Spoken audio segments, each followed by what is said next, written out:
আপনি কে? তুমি কি আমাকে চিনো না? আমি এই রাজ্যের রাজা। কি বলেন? আমাদের রাজ্য তো মহলে। কি বলো? ডাকো তোমার রাজাকে। আপনি এনে দাঁড়ান, আমি রাজাকে ডাকে আনছি। রাজা সাহেব, রাজা সাহেব, জরুরি তলব আছে।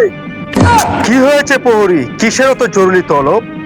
দক্ষিণ দেশের থেকে এক লোক এসে বলতেছে সে নাকি এই রাজ্যের রাজা। খামোশ বেয়াদব! এই শূন্য মুখে এসব কি বলছো? এই রাজ্য তো আমার। চলো তো দেখি। আরে রাজা সাহেব, আপনি এই 1400 বছর পর আপনি কিভাবে এই রাজ্যে? খামোশ!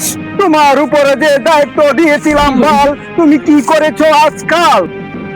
রাজা সাহেব, বলবেন না রাজ্যের হাল। এই রাজ্যে কেসনুর কেলে মানুষে ছিঁড়ে ফেলেছে একজনের আরেকজনের বাল। তাহলে থাকতে চাই না এই রাজ্যে আজকাল। চলো আমরা নিজেদের নিজের এলাকা ছেড়ে চলে যাই দূর কোনো দেশে। চলো।